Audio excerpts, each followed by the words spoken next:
And we have returned, ladies and gentlemen. That's right, back for more Chongqing major action. And funnily enough, everything's focused on the supports, more or less. The Brewmaster, we ignore that ban. Every other ban in this game, including the Trin that we mentioned last game. But still no PA ban, which is the big one that we keep thinking they'll do, but they don't, Alan. Yeah, we spent most of our time talking about the naive PA, understandably so, and they're going to go right back to it. It's won them 3 games. How can you argue? Oh my god. I do think there's a case to be made. Gambit looked at that last game and saying that Zayat's Trent just ruined us. So much scouting information throughout the match.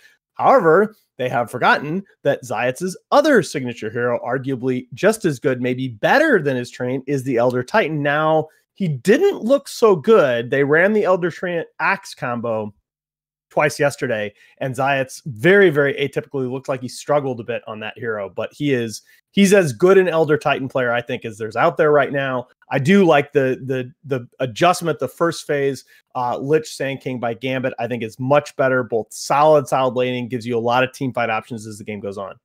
I think the highlightable point, though, with that combo between ET and PA that is there is that pick isn't just because Zayat's is good on that hero. It's the natural order, right? For the PA. It's the natural order. Yes. And remember, one of the big things about, so if you go all the way back to when Elder Titan was nerfed, okay, the big nerf to Elder Titan is that for the physical part of the aura to take away your armor, he needs to be standing right on top of you. He can't just send the spirit anymore. That's only the magic damage part of the aura now that's attached to the spirit. But with the rework, Elder Titan now gets an armor bonus. All right, from using the spirit. So he, at least against physical damage, he's much more likely to actually be able to stand in the middle of the fight, apply the physical damage part of that aura, take away your base armor, so that PA will much more directly benefit from that now compared to the past. The interesting part now is whether no Pangolier double down and center around this Elder Titan, because the PA is great, yes, but you mentioned that magic amplification element or the resistance. You can do things like this. You can buff up the damage that comes out from that as well. Okay, and the other big part of the have something that deals with BKB.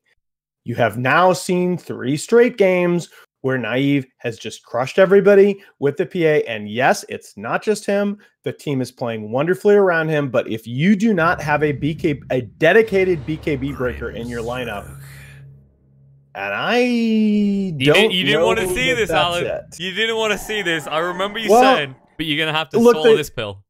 The combo with Lich is cool. Okay, the Soulbind Chain Frost combo is neat, but again, I see where's the BKB control on the side of Gambit? Oh. What do you do when this PA gets 2 items up? True. Although I am just thinking for a moment how brutal this is going to be with the Tidehunter pick. Lich, Grimstroke, Tidehunter. That damage is insane. Inkswell, Frost Armor, and then Anchor Smashes. It's great, but you got to get it. There's so much XP dependence now on the side of Gambit. And by the way, one of these be a core. I'm sorry, 2 of these 4 heroes have to be core. So this is looking like you might see Grimstroke core? Possibly. Well, a Lich, could that run as core? I'm not sure. I don't see that. I know you definitely. So Lich is the one of the right. All these other. I mean, you can't have 2 offlane. So you would guess that Sand King or Tidehunter would be your offlaner. But then where does that leave Grimstroke? Actually, you could run Tide mid. No, Tide mid against the PA. Tide mid. Yeah. Oh, okay. Okay. Because the damage block, you can actually reduce that damage. She can't really do anything. But does it do like? It doesn't do anything itself. Fine, but yeah, that's fine, and it might shut her down a little bit. But remember, in the very first game, we already saw a game where Naive got absolutely just crushed in lane, and yes, okay, fine. It took a big Roche fight to bring them back into the game, but the point remains that I don't think you're going to be able to end the game before PA gets to Deso BKB, and once she gets to Deso BKB. Through 4 hero picks, you have absolutely nothing to deal with that. And you have a lot to deal with from the other 3 heroes of Pango as well. Oh, like you have a Lone Druid, you have now a Lone Druid that's going to be applying applying split push pressure along the map when you don't really have much against a split push as Gambit right now. I think this is most likely Tide mid. After all, they don't have Fang pick, so I think you're right. They need something hard hitting to round this out. You could look towards something like a Luna, but what are you going to combo with that? How is that going to work out that well? Do you see the Grimstroke with the Luna? What? There isn't really a combo between those two. I don't feel like you've got a strong lane for someone like a Luna. I just doesn't. It just seems weird to me. You're going to put Alpha Ninja or Doxic on a Tidehunter? I mean, this is just not the way that those two players play Dota. You know, they want to be on heroes like Medusa and Ember. They want to be on heroes that in the game and that don't necessarily need to be fighting around their team constantly. Whoa! Are you telling me you're not a fan of the Anchor Smash damage builds now? Come on, go build your Daedaluses, Divine Rapiers. And there's all right. Luna. I mean, the Luna pick was a great call, and but again, they are all in basically on effectively winning the game before PA gets to her Deso BKB. Because if PA gets to BKB in this game, what are you going to do? You have absolutely nothing to do with it.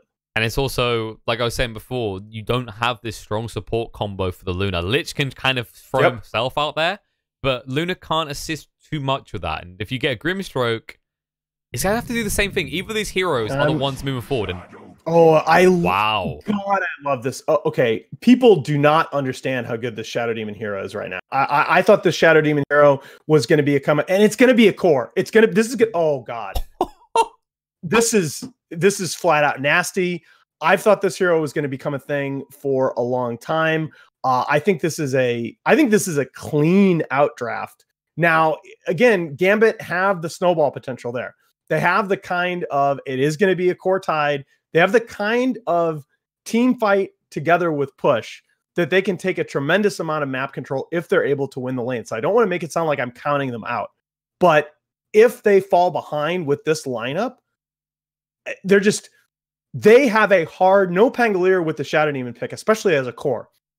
They have a hard answer to Luna. This is a 4 protect 1 strategy by Gambit, and it's being run into an SD. You can use the Luna's illusions for yourself. You can always get her out of the fight. There's another thing. If PA on the other side snowballs, there's nothing you can do. On top of that, I think it's important to highlight, we were talking earlier about Elder Titan and his spirit form with the natural order. Yep. You're laning with a Shadow Demon. That hero is going to benefit a lot from that amplification. Absolutely. Absolutely. Not only that, but because you can duplicate the Shadow, you can duplicate the Elder Titan physical damage. So wow, that's just especially to run it as a core. The more I look at these, I think tempo of the game, right? You worry about like the extent to which Shadow Demon hard counters Luna is greatly mitigated if the Luna gets out to too huge a lead, because she is mobile and the Shadow Demon starts to feel very squishy. He just gets killed off. But the fact that he's a core means he's going to be able to shadow, no pun intended, this Luna around the map and just limit what she can do in terms of objective damage. True. On top of that, the rework for Shadow Demon, it's actually quite scary in this type of lane because you just basically soul catcher someone, remove a giant chunk of their HP, and then suddenly... that's stupid, by the way. Yeah. That rework is just... I mean, there's a lot of things in this patch that, past whatever they were enjoying at Valve HQ, but we're gonna start seeing Soul Catcher Necrophage, and it's just gonna be the dumbest thing that you've ever seen. No, I agree. It's like there's a lot of things you can combo with, and in fairness, for what it does, I was about to say, in these type of scenarios, what you usually see from Elder Titan very early on is they stack a bunch of camps, they get a huge aura, they walk in, they almost kill you, but can never finish you. If you start off at the same time with the Soul Catcher, they don't actually have enough time to run away. They're probably going to die. This is actually stupidly scary.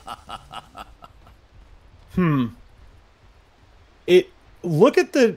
I don't know that these are going to be the link... But I think they're dodging the tide. This is interesting that we are sending 3 Radiant heroes to the top lane, and one of them is Luna. Surely one of the supports is gonna rotate her TP back down. Probably, most likely, but I think they're trying to scout out whether PA is dodging the tide because they can't have PA up. Oh, she definitely is. But that's the very underrated aspect of Lone Druid, is that Lone Druid becomes a fallback solo mid option in a lot of drafts in which he's picked. You don't often see him forced to go there, but it is nice to pick that hero second phase, knowing that you have that option. I mean, that was the original thing you do with him, right? Like, originally, Absolutely it was. and then it switched to everyone obsessing over the off lane, not understanding it only worked for certain teams, and then back to safe lane. But originally, yeah, he was a mid hero because with quick levels in a one-on-one scenario, it's a two-on-one scenario with that bear. Okay, so we should now know, both teams should now know something about the lanes that they're facing, and at least initially, it doesn't look like we're going to see lane swaps. Oh, they're hanging on it. I think the logic here is they want to get a pick off and then rotate. Like, this is typically what we see, because otherwise you play this musical chairs that you never win. Or okay, all right, okay, maybe let's just look and see. Okay, Vanscore is going to make the TP down to the shrine. And we are going to see typical 2-1-2 coming out for both teams head-to-head. Their support's interchangeable, though. Like, if they want to switch the lanes in terms of cores, they just need to get a pick off and then make the change. I guess they're just going to allow this, though. But I guess the reason that I'm focusing on that is because that's a clean win, all right, for the side of No Pangolier. Because they're not going to try to get that tied PA matchup, which is a big reason why you picked this tied hero to begin with. Well, there's your combo on the top lane. Aki took a lot of damage in return because of the tower, but Inkswell with Bara Strike, it's pain. It's just pure pain. Zayats, in the meantime, is looking to pull through here. He just wants to actually get as much aura to go, and then just, in the meantime, set up so he can actually get level 2 before the side of Gambit. Yeah, and you look at those mass mango builds on both mangoes, you know, you got to keep that mana up. We saw Vayne in the last game to maintain that threat on the PA. At least make her think about moving forward to farm the waves. But they're doing a good job controlling lane equilibrium. They're going to get some nice damage onto Sioma now. Yeah, they actually might get him. It's going to be close, but the dagger will mean that King Arn can't get close enough. Yeah, very nice. They definitely have a more threatening level 2 on the side of Gambit in this top lane than the side of No Pangolier do, though. For sure. Especially in that scenario, if he had, for example, Stroke of Fate, Slayer's dead every time. There's no real kind of kiting that can go on. Which is, you know, funny thing to say of Cole. He is infamous for kiting people out with his very high movement speed. Old man on a horse. You know, he's probably like a little bit lighter, so he doesn't weigh the horse down as heavily. And Grimstroke, you know, yeah, he's gonna try it. Wow, that's a damaging camp. You need to be a little. He's got Kingswell though. He's trading again. Oh no! Nice Illuminate away. Play will be fine. Okay. That would have put him pretty low actually if he didn't get the blind light. Yes, out. it would have.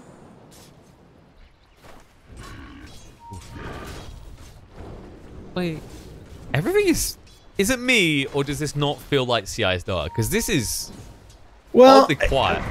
I think this is kind of, again, I think, at least on the side of No Pangolier, this is kind of by design. That, you know, when you're picking this PA first, you gotta eventually expect that the other team is going to try to hard counter it in lane. And here you go, the PA is a level ahead of both of the Sand King just hit level 3.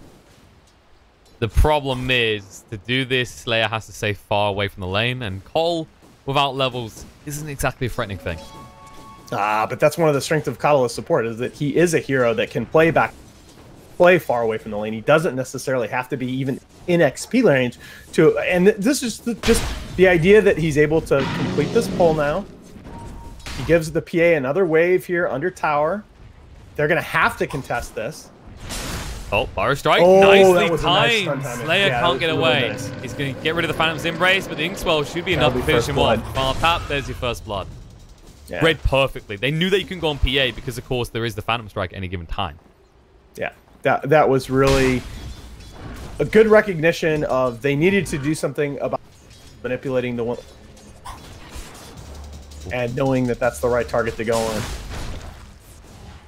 Aki just trying to get as much gold as he can. This is another thing. When you're up against another melee hero, Caustic Finale just asserts full dominance. It's very hard for you to do anything but throw daggers.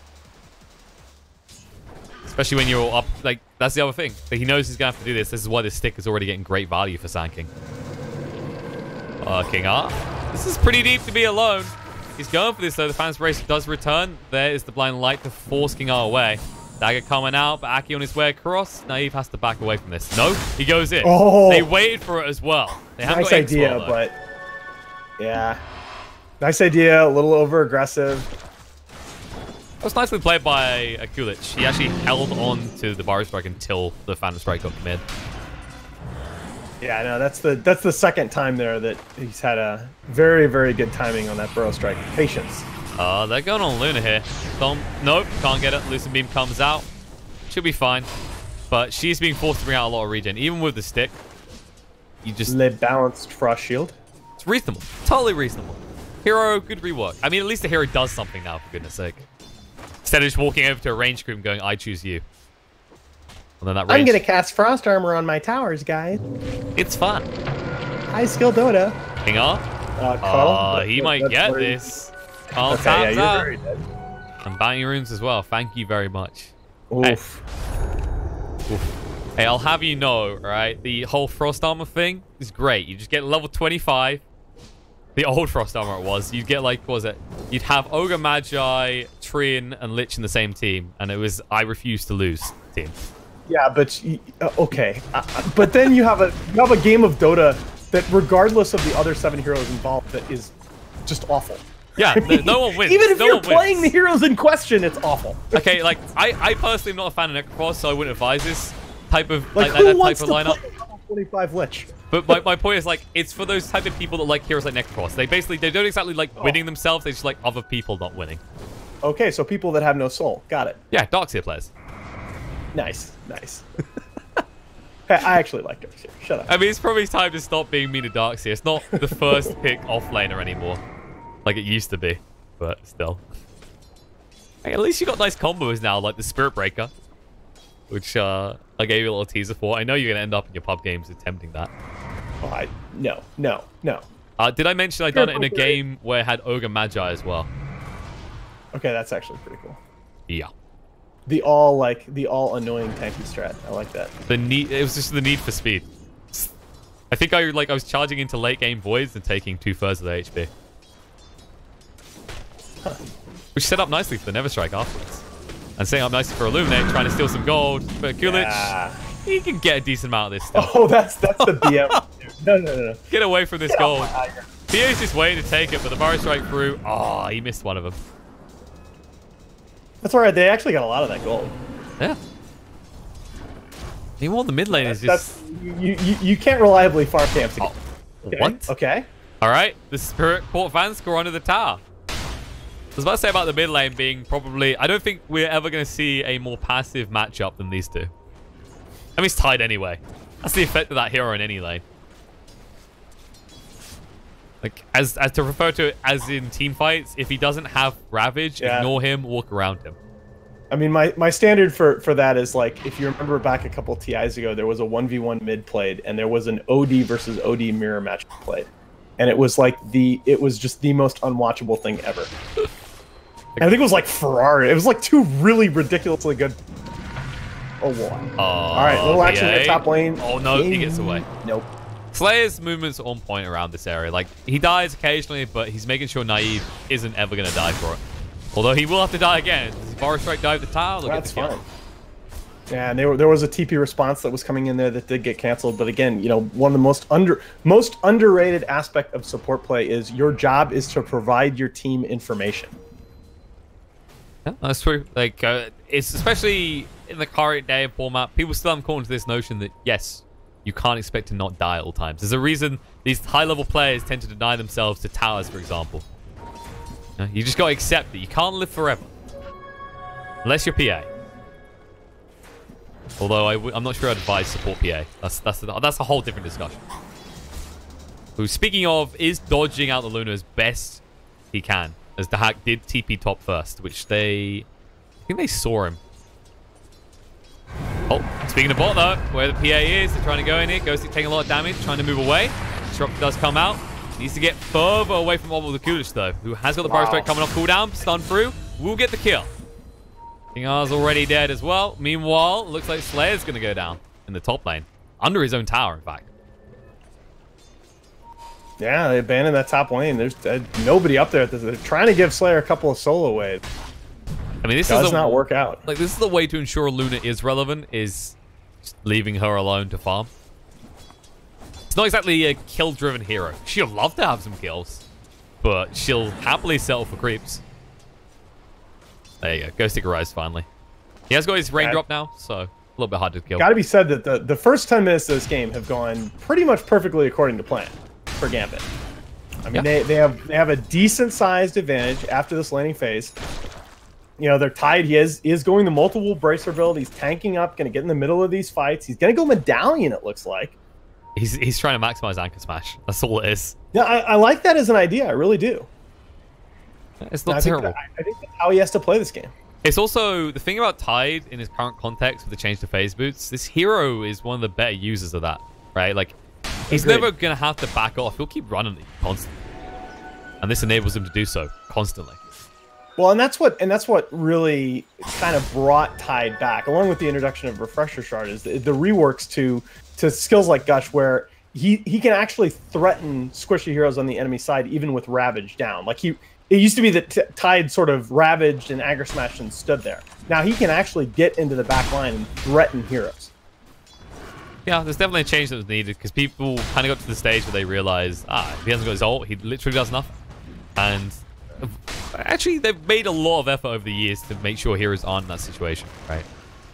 Yeah, the other thing that the medallion rush on Tide's gonna Ghost Stick. Without a classic Roche lineup. Balance Embrace coming out. Chain Frost bouncing back towards him. A lot of damage done. The hack sidestep the Earth Splitter.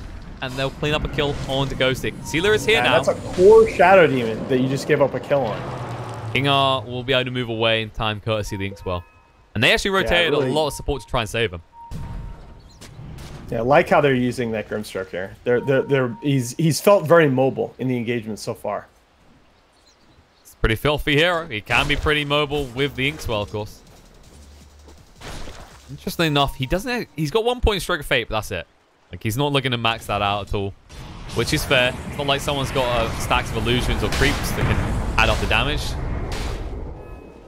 Yeah, it's interesting that most of the discussion on this hero when he's picked tends to center around the ultimate combos, which is no surprise. But lost in that is that his other skills do give him quite a bit of utility. Right, and there are multiple viable skill builds on this hero as well. Sorry, I'm just questioning what the hell that was mid. Ghost Stick actually popped the Shadow Poison way too early. He could have kept stacking it.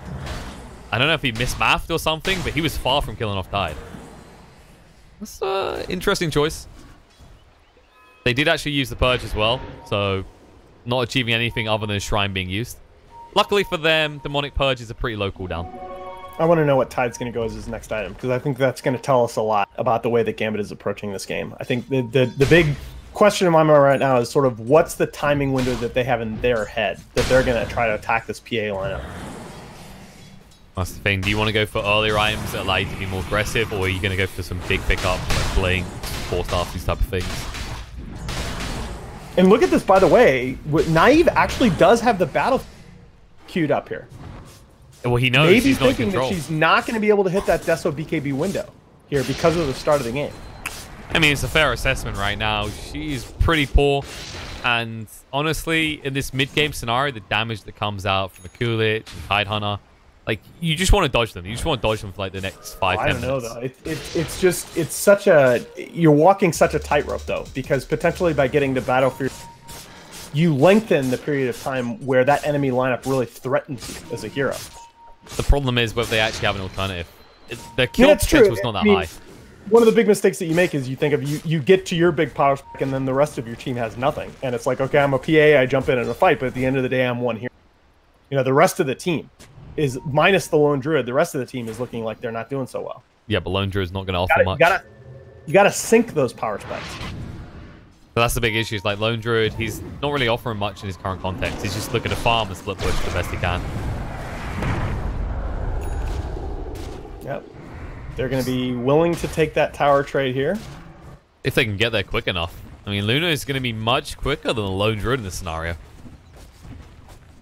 Right now, it's just Naive. Oh, yeah. Sand King can hold this tower by himself, for sure. Yeah, and Naive's job right now is just dancing around the jungle. Like, I don't see him looking to push lanes anytime soon. Which puts all the pressure on Lone Druid, which means he's the one vulnerable at all times. Yeah, you just look at the way that Gambit are spread out around the map. This is just sort of max efficiency time for them. They're able to take that tower. They're going to be able to clear out the jungle, limit that farm. They're giving 2 other heroes, 3 through 5 positions, solo experience in those lanes. This is the kind of thing that turns a 3K net worth lead into a 5K lead where all your heroes are leveled. It can get insane quickly, and the thing that we talked about, like this being what feels like a death ball meta we're heading towards, Gambit could choose to do that at any point, but they know no Pangolier aren't farming anywhere near as effectively. But actually, they're going to go for the hack here. Purge is coming out, rotation in. Naive sick of farming creeps. He wants to farm heroes. Time strike in. It's going to be close, but hack will fall before he can use the Lucent Beam. The ultimate high value target, and you got the kill on the one hero that you wanted it on. And notice that the PA has not bought any of these items. This Battle Fury decision is not set in stone. I mean, you know, you don't want to be selling much. We just said Lone Druid, he's going to have a big bunch of time where he doesn't really do too much in these fights. And you were saying in the previous game, if you're a PA and you're building a Battle Fury and that's your sole focus, don't pick PA. Yeah, I really feel strongly that, I mean, yes, this is a game that, apart from the Luna, that once you get full slotted as the PA, nobody's going to do much to you. This is the kind of free game where you think about doing that, but I still, a good enemy team is not going to let you get away with that stuff. They're going to recognize what you're doing, and Gambit has enough on their side that they can group up and push. And I like the way that they're being super methodical right now, sort of peeling the layer back of these tier 1 towers like an onion. They're going to get in there, take this bottom tier 1 tower, look to control the Roshan pit. Doxic's got to be careful here, though. This is prime pickoff time for this Luna top. True. If they actually get Slayer at a good position, he pushes you back to the blind light, they know exactly where she is. They've got a ward. I don't think they're quite in position to go for this. Maybe a smoke play, all right. It's an awkward angle to approach from anyway. Yeah. Yeah, they were just a few seconds late on trying. Oh, there it is. Right back. Disruptor comes out. The TP's coming in. It's right next to the shrine. They'll actually drop the Ignis, trying to actually stun them in place, but it won't matter. The hack trying to move away, taking a lot of damage here. He's gonna get low. Shrine gets activated, but he'll stay alive barely. Now they'll chase forward. The Shadow Blade. They can find Ghost Stick instead after killing off Lich. There is some blood spill in return. Yeah, right idea, but just a couple seconds too late, and always risky to take the fight around that shrine when you've got the towers around it alive. There's so much room for support to come in. You saw how close they had it. That shrine made all the difference, and despite the purge, she's still a fast girl. She can get across the time. I actually, though, in a risk-return sense, I agree with that move, because I think that's the kind of thing that 2 straight kills on the highest value target on the opposing side is the thing that just, it makes you feel a lot better about the game. The PA has now committed to the Battle Fury. She went ahead and picked up the Demon Edge. I feel like that moment there was the decision maker, because you look at that fight, and honestly, when you feed that much gold towards Luna, you know you're going to be up behind her. I mean, not right now in terms of net worth, but give it 3-4 minutes at this rate, Luna would overtake the PA without a Battle Fury. And top, Ghost Stick. He knows he's dead. He's just trying to farm a few creeps before he goes. That is, of course, the Blink Dagger now on the Sand King. You know, but the kind of like ridiculous mid-game damage output that you saw from Naive in the last couple of games is not going to be there, because she's going Battle. There's a huge difference in terms of her ability to jump on people between the Battle Fury BKB builds and the Deso BKB build. Fair point. Instead, they're just trying to drag this out as much as possible, which puts more emphasis on Lone Druid, just constantly pushing waves.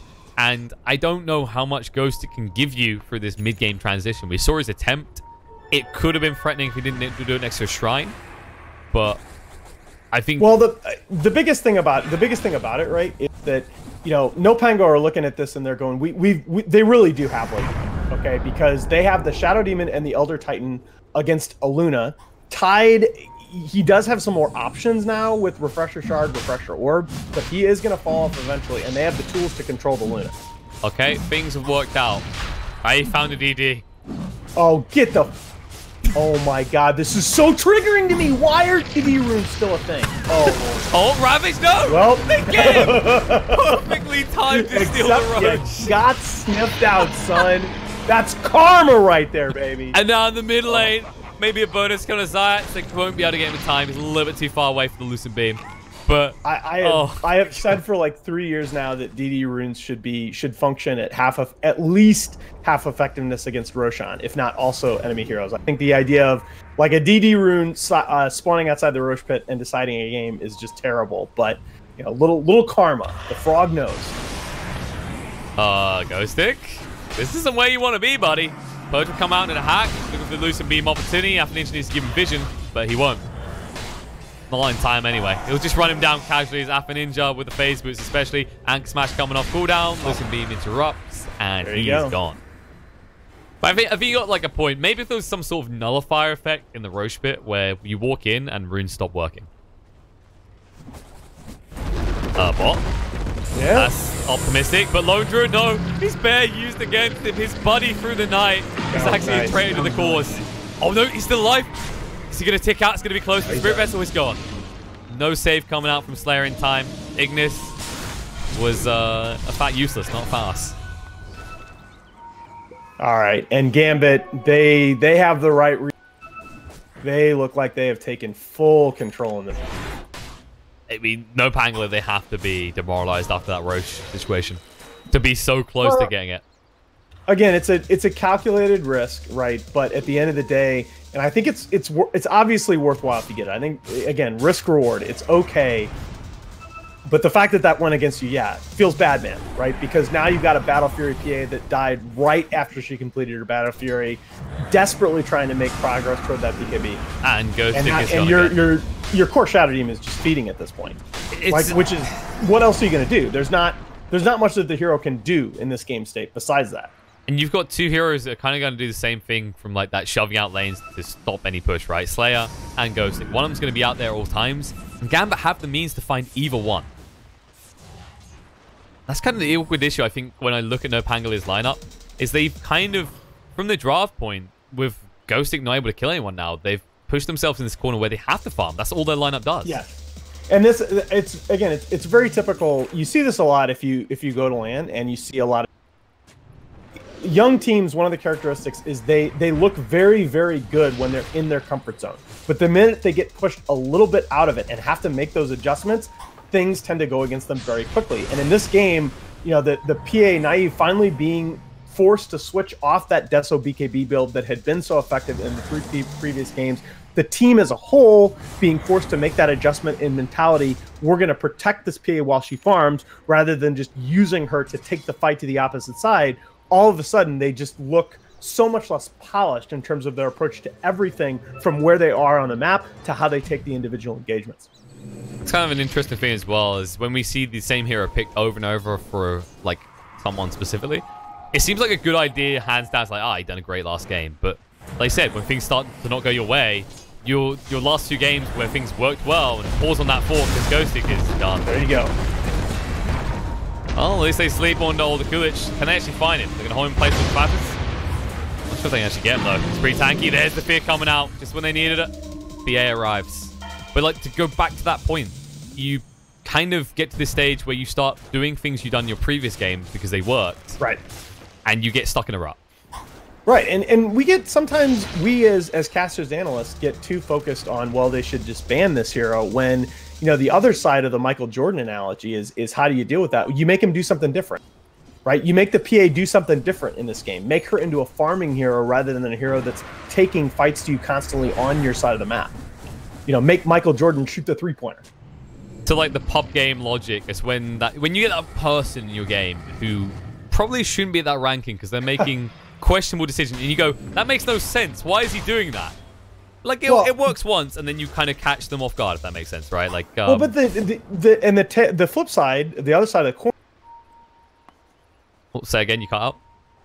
The other side of the coin in that analogy, I quite like, by the way, is that if you have somebody on that situation in your team, you try and make the game easy for them, right? Mm-hmm. Instead of like flaming the teammate, you try to make the game easy. You say, okay, look, we're going to do this. We're going to take a fight here, and we're just going to keep it simple. And you'll be very surprised how you can untilt someone in Dota. You really can. And it's like, if you watch, it's kind of amazing. If you watch like S4 play pubs, like that's what he does. He just makes the game so easy for his teammates.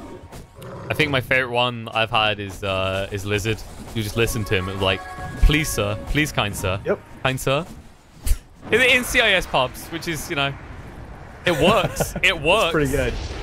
Well, for the most. There's always one person who only knows how to say your mother and several profanities.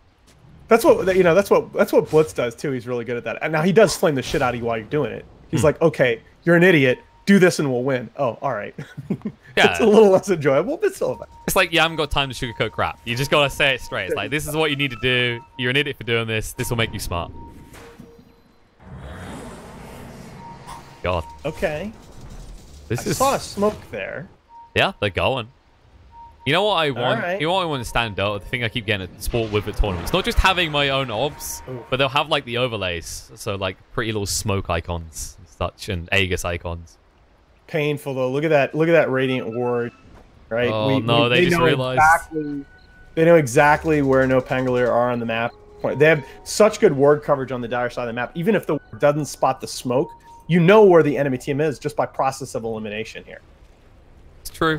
They can't get over quick enough. They just accept to push in bot and then force the side of No Pangolier to come and deal with that. And because they know what the alignment is going to be, it's just so easy for Gambit to position themselves so that if they're going on anybody, right? I mean, okay, fine. We're good with that. Yeah. No, it's definitely all cards are in Gambit's hands right now. Vision, we said it before, wins games. And you don't have to have every piece of the map laced to know what's going on. It's just those key choke points, which teams have very quickly learned with this new map layout where Vision matters. Yes. And although I do think there, as you see this, unfortunately, this Core Shadow Demon is going to give up another kill. I do think one of the things you're going to see in the next couple weeks in this patch, you're going to see a lot of people carrying Quelling Blades. You're going to see a lot of trees cut for ward positions, because I think there are some pretty sick ward positions that are not being used yet in this patch because you have to cut trees to get there. No, that's a fair point. I think that's another reason why Treant will probably get picked more as well, because he can utilize those trees even better. Good point. It used to be that Treants would actually pick up Quelling Blades to try and get through trees. Now with the new rework of Nature's Skies, don't need that anymore. But it's also like for the Ags, I feel like Ags became a little bit more viable in him as well because of that change. You can now stick your trees really deep. Yeah, a little bit of aggression shown here, the enemy base by Gambit. Now they don't. I like this decision a lot. They don't. They just need to show enough pressure to make the enemy team rotate back. Again, it's about at all times understanding where on the map they're going to be. You can do that via vision. You can also just do that by applying pressure and knowing that you're far enough ahead or you have the right assets on your team that they're going to be forced to respond. And look at this. This is, I tell you what, I doubted this Tide build, but I really like the direction that he's taking this. The Solar Crest into Desolator, really, again, as you said, maximizing the Anchor Smash and the Gush rather than just being a Ravage. It's also, I like what you're saying about them hanging around top, because the other advantage they have is if No Pangolier don't come back to respond, they see them shoving out. They've got Sand King split pushing, who does have boost of travel. He can turn up. Oh, they hit the ulti from Grimstone. Oh, already gone.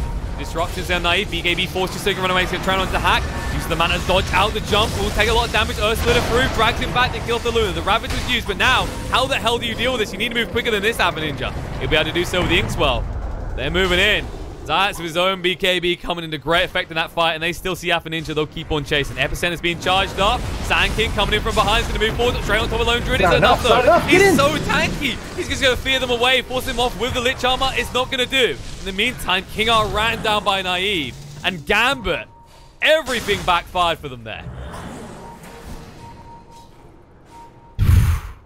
Yeah, I just, so first off, I think you're absolutely dead on. They were not ready for the Elder Titan BKB.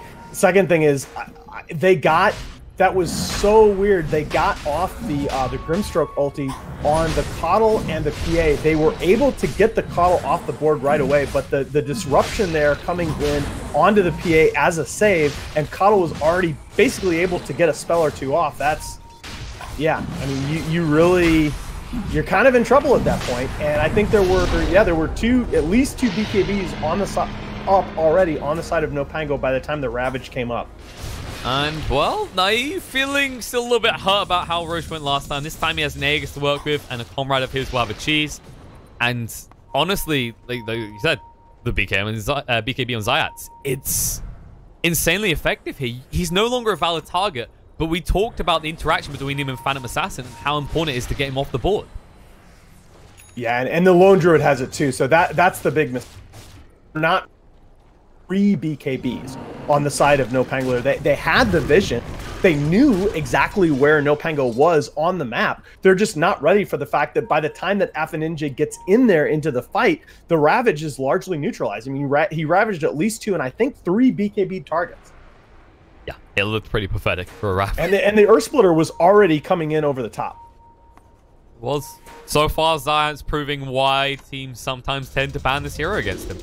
And he is just really, really good. Again, it's you have to be able to do that. You have to have a plan for how are we going to win this fight. Okay. Just a casual Lich disappearing. Almost died in 1 dagger.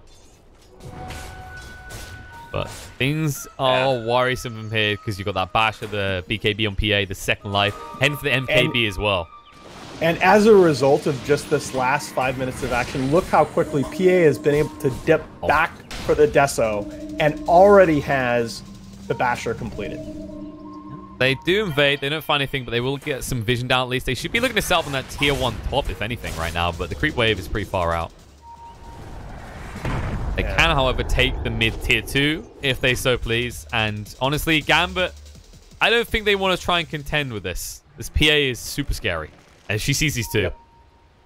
She might actually see this 2. She's thinking about it. What's it going to be? Naive. There's Dagger. Jumps straight in. Turns around on Vanskool. Gets rid of it. Man. For BKB. There's the break on Afaninja. No. He's gone. 65 seconds on the sideline. And he does not have buyback. This is going to be Rax.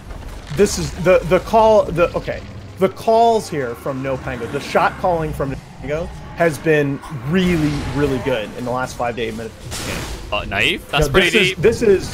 He's got a second life though. BKB out from Dahak. There's the break on him from the Purge. Disrupt him to protect though. Split through. Covers everything. And now he goes straight in the bash. Dahak. He's going to use the mana, but as the mana is down, he has no buyback. Either they chase him for more, they'll be able to find it. They get the kill on the King R. They want to go in the fountain. No, they decide against it. They are going to be disciplined about this. Get a little bit excited because of the experience last game. Last time Naive was in an enemy base. He's not going to fall for that again. But they just finished. They realized that there's no reason Luna wouldn't have bought back right now.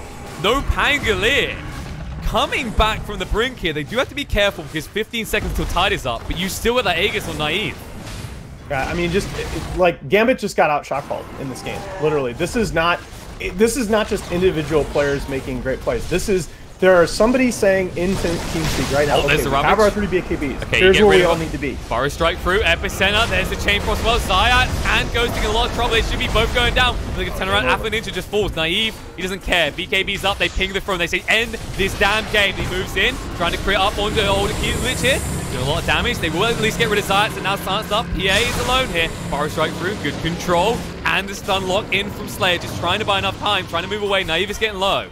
Old Kulich. Has he done enough to hold this for his team? He might have. Yep. Blink, forward. He can go for a Bar Strike. He wants Naive, but he can't find him. 4 staffs away from Slayer, and Slayer will be going down. And yeah, I think they've done enough to prolong the game, basically. And it's funny, too, because you look at the net worth. You know, it's a 1K net worth, but you have an exposed Ancient down to half health. I mean, and you have a situation where this No Pangolier lineup, now that PA is fully online, there is nothing. We said this over and over again. I apologize, guys, but there's nothing to deal with her. Yeah, Luna needs like a good 10 minutes more. Look at Rhymes right now. You know, you got the MKB. Sure. Going for a Linken's next, which isn't a surprise against the disruption.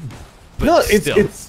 It's perfectly reasonable, but now everything that you have on the side of Gambit that was going to threaten this PA. I mean, the Tide build, this Tide build looks great until you get the PA coming fully online, and then it doesn't do really anything more. Yeah, we actually saw how quickly he can die last fight when he got purged, because that's the big thing, right? The guy you didn't think about, the Shadow Demon who seemed useless and kept dying, has an Ags now. Those purges work very effectively against this side of Gambit. Yeah, this game is kind of Watermelon meet Gallagher. Oh, and it's going to work well. Oh my god, the bash straight away. Afaninja trying to move away. He can't. He's just held in place. He's broke. He's dead. No buyback either. Front rows, I hope you remember to wear your ponchos. Ay, ay, ay. Oof. Just watch out for the blood splatters. Maybe bring like a visor or something. Things are going to get messy because he does not have buyback. He's gone for 60 seconds. And the sad part is Ravage was coming off cooldown in 15. No, and it's funny, right? I mean, less than 1K net worth lead, but it just doesn't matter when there's just one here on the end. Oh, jump in. See you later, Grimstroke. Forest strike through. Naive is fine, though. They can't do enough damage. And Kulish needs to move away from this quicker. The Abyssal comes out. No, he can't escape. BKB's activated. Chain Frost gets thrown out. No one's taking any damage here. The Stomp through the drag back to get the kill on the Lich as well. The buybacks are out. Luna, it's all on you. BKB, Eclipse can't even get close enough here. The game is done, and the big crit will decide it for sure. As Gambit, they're gone. 2-0 for Pangolier. They are on fire. This is really a tour de force from them, and just as I was talking, the other side of that point, that a young team can look so bad when they get taken out of their comfort zone. But what you saw in this game was no Pangolier get taken outside that comfort zone, keep it together, recognize that, look, this is the one place on the map where we can try to take a fight. This is the one advantage that we have, that they're not going to expect these multiple BKBs. If we can have 2 or 3 BKBs active during the Ravage, we can then outlast them and take the rest of the fight. And you got to give Ghostic, who had a terrible game up to that point, credit for the clutch disruption. You got to give the shot calling credit. This was a team victory by No Pangolier. PA cleaned up the mess, but keeping them in the game to that point, so much credit to the 3 through 5. I think the thing to kind of highlight here as well is the big difference that we're seeing. Is surprising as well, because Gambit are a team that people have had a lot of hype for. They thought they could do really well. They were at the major, and No Pangolier's synchronicity, the way they've been playing together, like you said, it's an outplay on a team level. And I think the thing to highlight is, despite Gambit taking that early lead, the games might not seem like they're long, folks, but that's because the pace has accelerated. It's not. Yeah, that's just this patch, and it's only going one direction. As teams get more used to exploiting the patch, it's going to get faster and faster. But again, tempo is very non-linear, right? The way that this patch works, it's not just the short average game times. It's that there are now a lot more game states where the game is going to be able to end in a hurry, because towers are so much squishier, because carries are going to be so much relatively stronger. You're going to have the opportunity to end the game from states that are close to net worth parity, as you saw in this one. And it's going to come down more to who has the better understanding of where you're at in the game and what you can do to win from there. That's what I really like about No Pango. And to your point, you just saw this team outplay on a coordination basis 2 teams led by FNG and Vanscore, 2 of the most stable and reliable supports in the CIS region. And that is tremendously impressive. And that's kind of the thing, is because that accelerated state of the game, the biggest comparison between tier 1 and tier 2 teams is how you can make mistakes in the early game and recover through that team work in the late game. And this is the state of this game was comparative to last patch, 45, 55 minutes into a game. Yes, that's exactly. I mean, that effectively in this patch, I think we've already seen it, and we're going to continue seeing it as the days go on. The game clock moves so much faster, and that transition of states between, it used to be between 35 minutes, okay, we've got a really good lead, to 45 to 50 minutes, we're prohibitively ahead. That used to take 10 or 15 minutes. It takes more like 5 in this patch, right? You're going to see more and more of a team winning a couple of big fights and then just mass converting objectives and getting into that enemy base. Well, folks, with all your mobile games, Dota had to compete somehow. So we just dropped the clock. We sped things up. We Clash Royale now, baby. We are, like before, Dota was compared to other MOBAs, a MOBA on crack cocaine. Now we just added speed into the mix, really. We've got like a cocktail going on. But that does mean that we're done for the day, Alan. We got 2 2-0s, which is unfortunate. Oh, you got to be kidding me. Yeah. All right. They were good. I mean, that's the thing, is as far as 2-0s go, these were 2 really cool 2-0s, because they showed off a lot of great team coordination. They showed off a team that clearly understands how the game is going to work in this new patch and is pushing it in that direction. They showed off an emerging young player in Naive that I think is, I mean, you can say what you want about the team playing well around him, but you still got to make the shot when you get that perfect pass. He did that. He delivered in these games. I really like this team going forward. Yeah, they're looking pretty hot. There was a lot of concerns around Sealer before, but It seems like he's found his position on the team, if that makes sense. Like, he's not this big hotshot playmaker. He's this kind of guy that will farm well and then get you places. It's all about naive. And I like that they've identified that and switched up how they approach this. And it's not a permanent thing, right? I mean, it's exactly what we talked about with people tilting in pubs. Sometimes what you've got to do when you got a player, especially new team, young player, what have you, a player that's struggling, is you got to make the game easier for them for a while. It's totally fine. Let's put him on some of the Lycans and the Lords where his responsibility is more split pushing, and let's allow him to get his confidence, to contribute to the team, and then try to broaden that skill set as time goes on. I think that's the perfect approach. And again, it's the same kind of things. It's a sort of macro version of the shot calling prowess that we talked about. It's understanding how your team needs to develop, not only within a game, but between games to improve and win. We are done today, guys, but I just checked the schedule. We are back tomorrow for one more series, Alan. They gave the Shiva hub. I'm going to go with Shiva hub. Sounds good. The other two best of threes, I believe, is that plays tomorrow. So I think we'll either be either way, one of these teams will be covering. It's either the winners finals or the losers round one. But action will resume. Same times today started, guys. So that'll be 2 p.m. CET. We're done though. You can go chill for a few hours before the SA action continues on this channel or the other BTS channels. But we'll see you tomorrow.